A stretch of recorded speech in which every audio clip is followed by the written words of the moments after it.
You have been talking about it for months, maybe years. You told people your plans. You explained your vision. You described the version of yourself you were going to become. And yet, here you are, still in the same place, still carrying the same ideas in your mouth instead of your hands. That is not ambition. That is performance.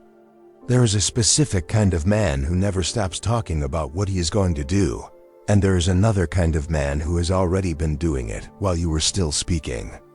The uncomfortable truth is this: every word you spend announcing your goals is energy stolen from the work itself. You are not building. You are rehearsing. You are practicing the feeling of success without paying the price of it. And somewhere, in silence, someone else is building what you only described. That should disturb you. Most people live inside a loop they cannot see. They wake up with an idea. They feel the excitement of possibility. And instead of immediately converting that energy into action, they talk. They post. They tell a friend. They explain the plan in detail to someone who cannot help them execute it. And in doing so, they release the very pressure that would have forced them to move. This is not motivation. This is a leak. The man who announces his transformation before it happens is not confident. He is afraid. He is seeking permission. He is collecting validation to substitute for the result he has not yet earned. Watch this man carefully. He will tell you about his goals in January. He will tell you about them again in June. And by December, he will have a new set of goals to announce. Nothing changes except the language. Now consider the opposite. The man who says nothing, who disappears from conversation and reappears with results, who does not ask for your belief because he no longer needs it. That man is not lucky. He simply stopped performing and started building. The difference between these two men is not talent. It is discipline over noise.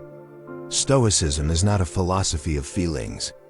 It is a philosophy of function. The Stoics did not sit in circles and discuss what they hoped to become. They trained. They endured.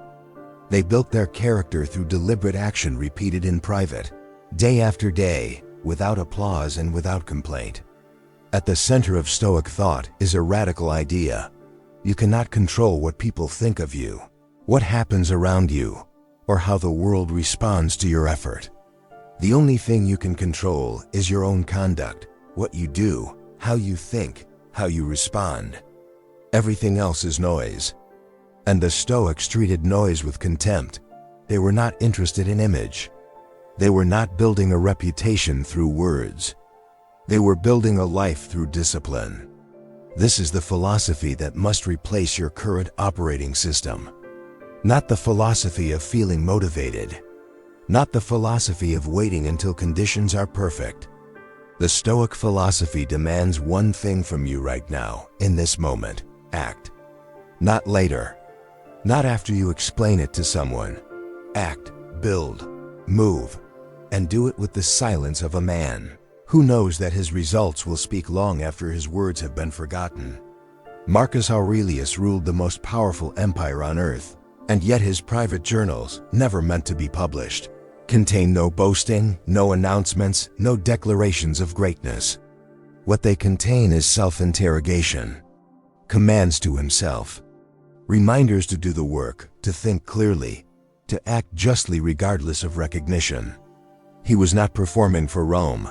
He was disciplining himself in private. Epictetus was born a slave. He had nothing, no wealth, no status, no freedom in the conventional sense. And yet he became one of the most studied philosophers in history, not because he talked about strength, but because he embodied it.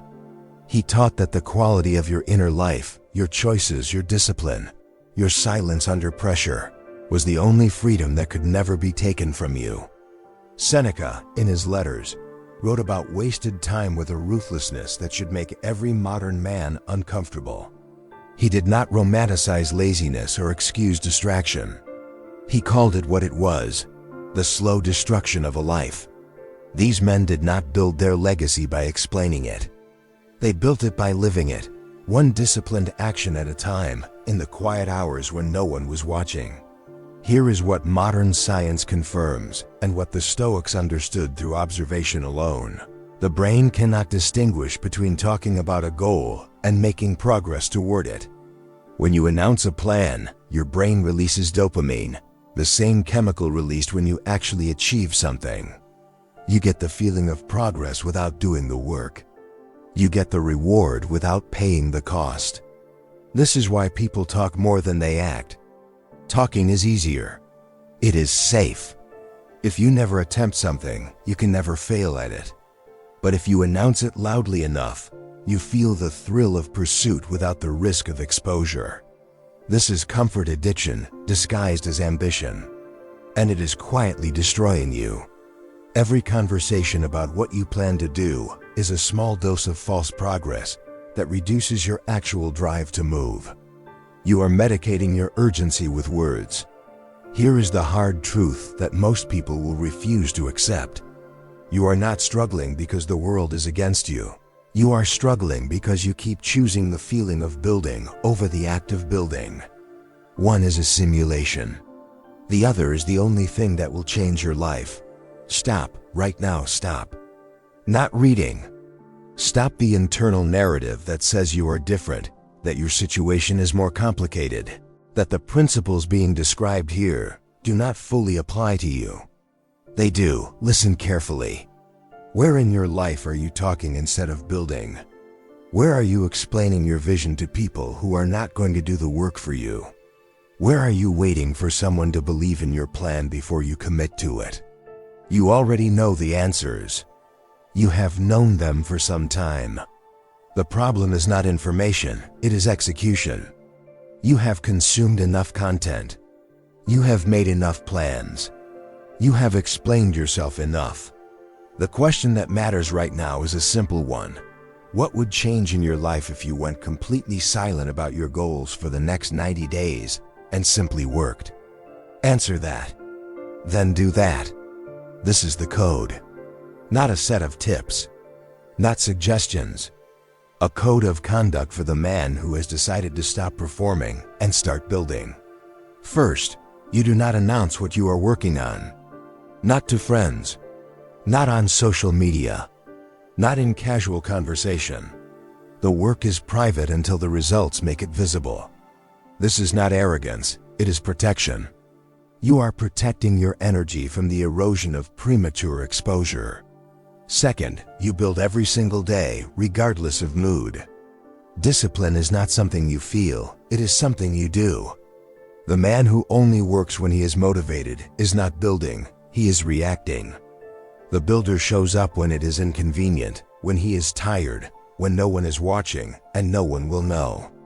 Third, you train your body alongside your mind.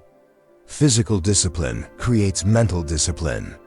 The man who can push his body past comfort builds the same capacity in his mind. Fourth, you measure yourself against your yesterday, not against other people's performance. Comparison is a distraction. Build in your lane. Build with focus. Build without permission.